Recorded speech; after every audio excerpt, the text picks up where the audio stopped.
কখনো খেয়াল করেছ কিনা আমি জানি না, কিন্তু একটি চায়ের কাপে ভেজানো সামান্য বিস্কুটটিও আমাদেরকে অনেক বড় একটা শিক্ষা দিয়ে যায়। আমাদেরকে বুঝিয়ে দিয়ে যায় যে কারোর প্রতি বেশি ডুবলে নিজেকেও ভেঙে পড়তে হবে।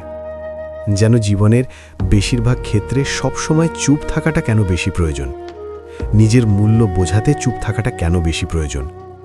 খুচরো পয়সার আওয়াজ সবসময় বেশি হয়, কিন্তু বেশি টাকার নোটে কোনো শব্দ নেই। এটা আমাকে অনেক সহজে বুঝিয়ে দিয়ে যায় যে নিজের মূল্য বোঝাতে সবসময় চিৎকার করার কোনো প্রয়োজন নেই। একটু চুপ থাকো, একটু চুপ থাকো, একটু সঠিক সময়ের অপেক্ষা করো। সময় তোমার হয়ে তোমার জবাবটা ঠিকই দিয়ে দেবে। এই পৃথিবীর সবথেকে দামি জিনিসগুলির মধ্যে একটি হচ্ছে আত্মসম্মান। এর থেকে মূল্যবান এই পৃথিবীতে খুব কম জিনিসই আছে। তাই কেউ তোমাকে একবারের জন্য ছোট করলে তাকে চিনে রাখো এবং তার থেকে নিজের দূরত্ব একটু বজায় রাখার চেষ্টা করো। মনে রেখো, প্রশ্রয় পেলে সে একই ভুল বারবার করবে। কাউকে ক্ষমা করে দাও, কিন্তু দ্বিতীয়বার আঘাত দেওয়ার সুযোগ করে দিও না। তোমার কি মনে হয় না যে সকল মানুষের সাথে তোমার মনের খুব একটা বেশি মিল নেই? যে সকল মানুষের সাথে তোমার চিন্তাভাবনার খুব একটা বেশি মিল নেই, তাদের থেকে তোমার দূরত্বটা বজায় রাখা উচিত।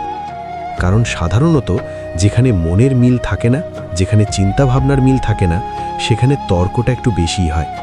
আর এই সিচুয়েশনে ওই মানুষগুলো কখনোই তোমাকে বুঝতে চাইবে না। আর তুমি তো এটা জানো যে কেউ যদি বুঝতে না চায়, তাহলে তাকে বোঝাতে যাওয়াটা বোকামি ছাড়া আর কিছুই নয়। দেখো, জীবন যতদিন আছে নিজের মতো করে বাঁচার চেষ্টা করাটা প্রয়োজন, নিজের মতো করে বাঁচাটা প্রয়োজন। একটা কথা মনে রেখো, সকাল যতক্ষণ না পর্যন্ত হচ্ছে ততক্ষণ পর্যন্ত বাগানের ফুলটিও জানে না সে শ্মশানে যাবে নাকি মন্দিরে। জীবনে যত বেশি সামনের দিকে এগোতে থাকবে, ততই এটা বুঝতে পারবে যে কখনো কখনো তুমি যতই ভালো হও না কেন, যতই অন্যের জন্য নিজেকে বিলিয়ে দাও না কেন, যতই কষ্ট সহ্য করো না কেন, কিছু মানুষের কাছে তবুও তুমি ভালো হতে পারবে না। কিছু মানুষের মন তবুও তুমি রাখতে পারবে না। কিছু মানুষের মনে তবুও তুমি জায়গা করতে পারবে না। আসলে বাস্তবতাটা কি জানো? যে তুমি মানুষ, টাকা না। টাকা হলে সকলের কাছে প্রিয় হতে, টাকা হলে সকলে তোমাকে যত্নে রাখার চেষ্টা করত, টাকা হলে সকলে তোমার মূল্যটা বুঝত।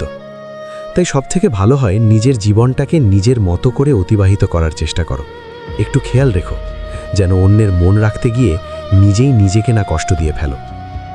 বিশ্বাস করো, জীবনে যত বেশি খারাপ সময় আসবে তত বেশি মানুষ চিনতে পারবে। ওই যে একটা কথা আছে না, যে জলে নামলে যেমন সাঁতার শেখা যায় না, ঠিক তেমনি মানুষের জীবনে খারাপ সময় না আসলে ঠিক মানুষ চেনা যায় না। জীবনের অনেক সময় কঠিন পরিস্থিতি, কঠিন সময়কে দেখা যায় শিক্ষকের ভূমিকায়। আমাদের জীবনের সবথেকে গুরুত্বপূর্ণ শিক্ষাটা শিখিয়ে দিয়ে যায়। তোমাকে বলবো, ছোট ছোট ভুলের ক্ষেত্রে একটু সচেতন হওয়ার চেষ্টা করো।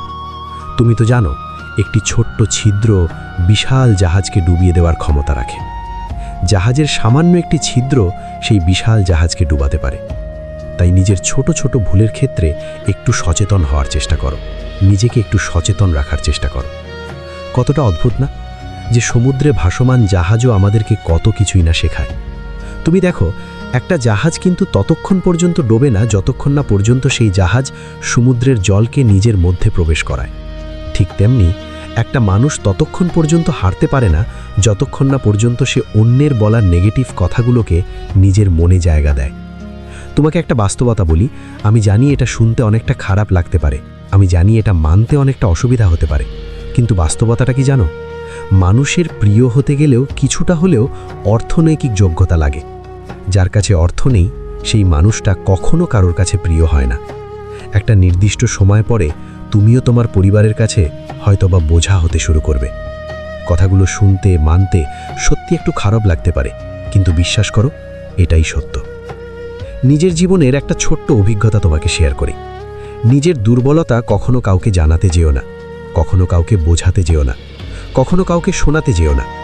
অর্ধেক লোকই তোমার কষ্টটা বুঝবে না, আর বাকি অর্ধেক লোক তো উপহাস করবে তোমার দুর্বলতা নিয়ে। কিছু মানুষ তো দুর্বলতার সুযোগ নেওয়ারও চেষ্টা করবে।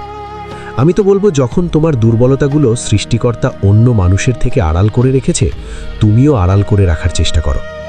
আর সত্যি বলতে, নিজের কাছেও নিজের দুর্বলতা হাইলাইট করো না। কারণ তুমি যখন তোমার দুর্বলতাগুলোর দিকে একটু বেশি তাকাবে, তখন তোমার ক্ষমতাগুলো তোমার কাছে ঝাপসা মনে হবে। তখন একটু বেশি গেলেও নিজের উপরে সন্দেহটা বাড়বে। তার থেকে ভালো নিজের ক্ষমতার দিকে তাকাও, নিজের ক্ষমতার দিকে দেখো। দেখো, এমনটা তো নয় যে উপরওয়ালা তোমাকে দুর্বল করে পাঠিয়েছেন, নিশ্চয়ই তোমাকে অনেক বেশি ক্ষমতার অধিকারী বানিয়েছেন। নিজের ক্ষমতার দিকে তাকানোর চেষ্টা করো, নিজের চরিত্রকে সাজানোর চেষ্টা করো, কারণ একটা সময় পরে সকলেরই মনে হয় যে নিজের শরীরকে প্রয়োজনের থেকে বেশি সাজানোর থেকে নিজের চরিত্রকে সাজানোটা প্রয়োজন।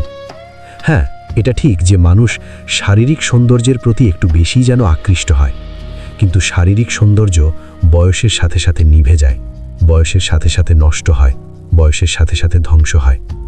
কিন্তু একজন মানুষের চরিত্রের প্রশংসা সারা জীবন হয়ে যায়।